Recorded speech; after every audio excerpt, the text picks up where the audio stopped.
Salve, salve, galera! Tudo certo? Professor Thiago para falar com vocês aí de mais uma aula de história, continuando com a campanha Fique em Casa e Estude Comigo, beleza? Agora nesse momento é desse jeito que nós vamos, tranquilo? Qualquer dúvida depois vocês mandam lá no WhatsApp, qualquer pergunta que tiver que fazer, depois que assistir esse vídeo. Lembre-se também, é claro, de dar o seu like aí no vídeo, nem sei se dá para dar like, seguir o canal, enfim, essas coisas que tem que fazer no YouTube, ativar o sininho de notificações, por favor, tá? E também, claro, brincadeira. Também é claro, bacana, tira aquela foto legal aí, põe lá no Instagram e marca eu, tá? Thiago Iastiak, quando você estiver vendo, assim, ó, aquela foto bacana aí, ó. Vamos para cima, galera. Vamos falar sobre o que hoje aí? Vamos falar sobre a Grécia Antiga. Basicamente seria assim uma Grécia 1, tá? A formação do mundo grego. É o capítulo 6 aí, já é a apostila 2, tá, galera? Se você não tem a apostila 2 aí, vai acompanhando por aí mesmo e logo, logo vocês vão estar com ela nas mãos, certo? Em relação à Grécia Antiga, a primeira coisa que a gente para pensar é assim, ó, o que é a tal da Grécia? Quando a gente fala em Grécia, nós pensamos em primeiro lugar no território hoje, famoso por conta das várias divindades, por conta das Olimpíadas, principalmente, é claro, esse território que faz parte da Península Balcânica. Mas, antes de mais nada, a gente tem que lembrar que quando a gente fala na Grécia Antiga, nós estamos falando de um conjunto de cidades, estados, de colônias espalhadas por uma grandiosa região aí dentro do mar Mediterrâneo, margeada pelo mar Mediterrâneo. Basicamente, a gente entende aí que tratou-se de uma espécie de colcha de retalhos. Por que uma colcha de retalhos? Porque é um território muito grande, é um território montado por várias partes dentro aí do Mediterrâneo. O que compunha aí? A porção litorânea da Anatólia no Oriente Médio a leste, pontos isolados nas penínsulas Itálica e Ibérica a oeste, do norte da África até a porção meridional da Península Balcânica e, é claro, ocupando grande parte das ilhas existentes dentro do Mar Egeu e as margens do Mar Negro. Olha o território que é. A gente já vai ver um mapa aí para você ter uma ideia disso, tá? Resumindo, quando a gente fala em Grécia Antiga, nós estamos falando basicamente aí de 3 territórios, tá? A Grécia continental, ou porção continental, também chamada de Ática, que fica na região sul da Península Balcânica. A Grécia do Peloponeso, que está aí no extremo sul da Península Balcânica, que faz essa ligação com a Ática por um istmo, e a costa da Ásia Menor, que é a Grécia Asiática no Oriente Próximo. E tem também, é claro, aí várias ilhas ocupadas nesse território aí, ao longo do Mar Egeu, e também a Magna Grécia, que seria aí basicamente a Península Itálica. Dá uma olhada aí como é que é. Olha o tamanho do território, pessoal. Olha de onde até onde? Do Mar Negro a leste, ainda aqui no Oriente Próximo, onde hoje basicamente seria aí a Turquia, certo? Aí todo o Mar Mediterrâneo, aqui também no Oriente Próximo, que é onde a gente chama hoje de Oriente Médio, até no norte da África, estendendo-se aí, estão vendo aqui esse pontinho vermelho, Mainak, até aqui tinha colônia grega. Olha o tamanho do território, é muito grande, é uma vastidão aí enorme. Os gregos, quem são os gregos? Quem foram os gregos? Estão falando um povo grego aí nesse contexto, é meio complicado, né? Porque nós estamos falando de uma diversificação muito grande em relação a territórios. Eram vários e vários territórios aí, eram várias cidades-estados, várias colônias. Tá, mas o que eles têm em comum? O que eles têm em comum? Tem um vínculo cultural comum entre esses povos chamados de povos helenos, que eram como também eles se chamavam. A língua, a religião, os costumes e o sangue, a sua origem.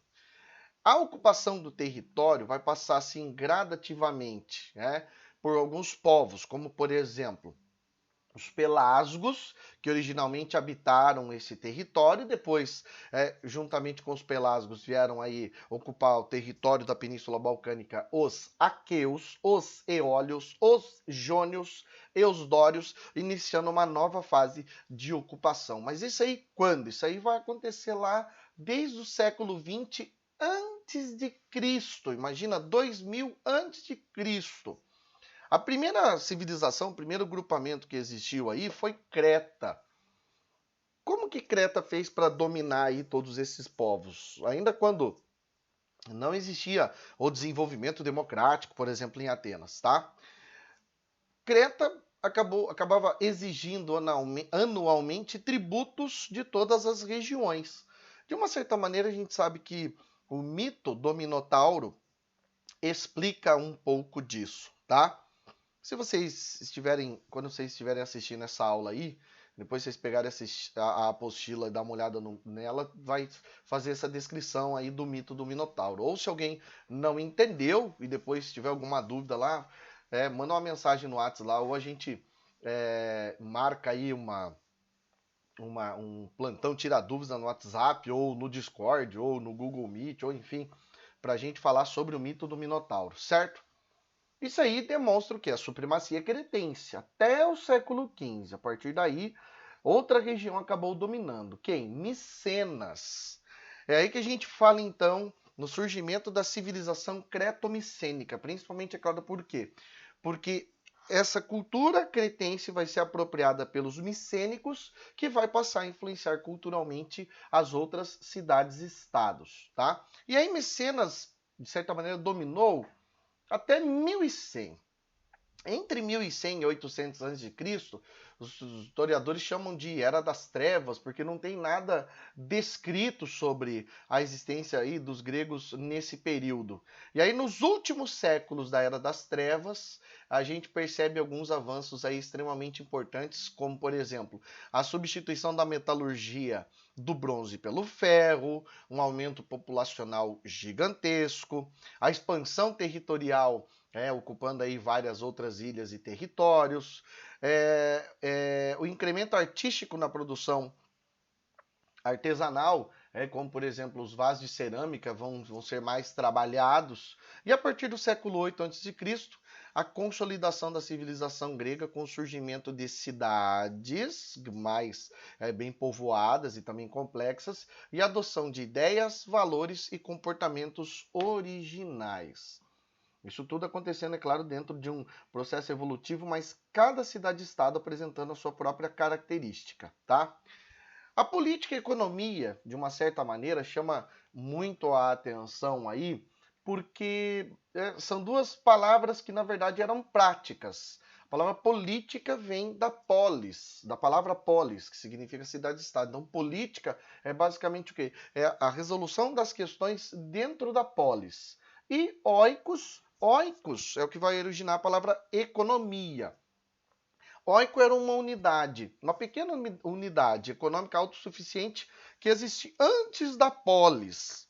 O conjunto de vários oikos deu origem às cidades-estados. Vocês verem, então, que a economia e a política estão diretamente ligadas. E com isso nós vemos o desenvolver de várias cidades-estados muitíssimo importantes, dentre as quais duas são mais significativas. Quem? Atenas e Esparta. Em Atenas a gente sabe, é claro, que Atenas é muito famosa por conta da democracia direta, mas nem sempre foi assim. O desenvolvimento de Atenas esteve ligado aí inicialmente a uma monarquia, onde, é claro, os bem-nascidos, os eupátridas, governavam e dominavam, é claro, o território ateniense, vivendo aí dentro de uma espécie de governo aristocrático formado por essa monarquia. Até que então vários problemas sociais acabaram sendo percebidos, até a gente vê uma divisão social aí em Atenas com os eupátridas, os demiurgos, os metecos e os tetas. Os demiurgos seriam os comerciantes, os metecos estrangeiros e os tetas os escravos, certo? E muita agitação começa a surgir até que vemos a participação dos famosos legisladores. Quem que foram esses legisladores famosos? Aí a gente tem Drácon, Solon, Clístenes e Péricles. Drácon começa, é claro, a criar algumas medidas interessantes em relação, é claro, às mudanças significativas que estavam acontecendo, mas criou um enrijecimento muito grande, né, em relação, por exemplo, à escravidão. Já Solon vai acabar proibindo a escravidão por dívidas. Agora, onde é que começa a aparecer a democracia propriamente dita lá em Atenas? Com Clístenes. Ele que vai criar todo um contexto favorável ao surgimento da democracia direta, principalmente, é claro, entendendo, é claro, o conceito do cidadão, o conceito de cidadania. Quem é o cidadão em Atenas? Cidadão é o homem maior de 18 anos, nascido em Atenas e filho de pais atenienses. E com Péricles, é aí que a gente vê o século de ouro de Péricles, um desenvolvimento cultural violento em Atenas. Agora, não se engane, hein? Não vai pensando que Atenas não se dedicou apenas em relação às artes e à cultura. Não, teve um desenvolvimento também de outras áreas. Por exemplo, a guerra também era uma atividade aí concebida como importante pelos atenienses, tá? Já Esparta, um pouco diferente de Atenas, Esparta está mais relacionada à guerra. O próprio lema da cidade-estado de Esparta é aí muito importante, né? Um soldado do berço ao túmulo. Perceba vocês aí a importância, é claro, do lema da cidade-estado de Esparta. Um soldado do berço ao túmulo. Aí a gente vê o que? Uma divisão em Esparta, que também vai ser, é claro, um governo aristocrático ou governo oligárquico formando a sociedade espartana. Os espartanos, que basicamente eram quem? Quem eram os espartanos? Os espartanos os esparciatas eram os cidadãos mais solenes, aqueles que tinham aí o direito exclusivo de participar do exército. Também vemos os periecos, que são os estrangeiros, e os ilotas, que eram os escravos públicos. Engraçado falar em escravo público aí, né? Porque eles eram propriedade do Estado e deviam, de certa maneira, prestar serviços ao Estado. De vez em quando era emprestado para uma ou para outra pessoa para fazer esse trabalho aí acontecer. Esparta diferenciou-se dos outros territórios por conta da sua diarquia. Eram dois reis, um rei com função administrativa e um rei com funções militares. Mas eles eram controlados pela Gerúsia. Quem é a Gerúsia? Gerúsia é um conselho de anciãos. Né? Os espartanos acima de 60 anos faziam parte da Gerúsia. Também tem a Ápela, que é um conselho formado por todos os soldados espartanos que escolhiam a Gerúsia e também escolhiam os éforos. Eram 5 éforos eleitos anualmente que acabavam então governando juntamente com os dois reis. Esparta, então, a gente fala que foi um território aí diferente, principalmente que voltou-se muito à guerra. A atividade bélica em Esparta era imprescindível. Tanto é que a criança, logo que nascia, já era inspecionada, logo que nascia, já estava aí diretamente relacionada a quê? A guerra. Isso aqui é uma imagenzinha do filme 300, que mostrou, de certa maneira, aí a bravura heróica dos soldados espartanos aí dentro do conflito conhecido como Guerras Médicas. A guerra entre gregos e persas, e esse aí é o famoso rei Leônidas, brandindo aí o seu grito de guerra. O que mostra pra gente, claro, essa ideia da bravura indômita aí dos soldados espartanos. Certo? Pessoal, espero que vocês tenham aproveitado, espero que vocês estejam estudando pra caramba também aí, ó. E qualquer dúvida, sabe onde chamar a gente aí, beleza? Aquele abraço.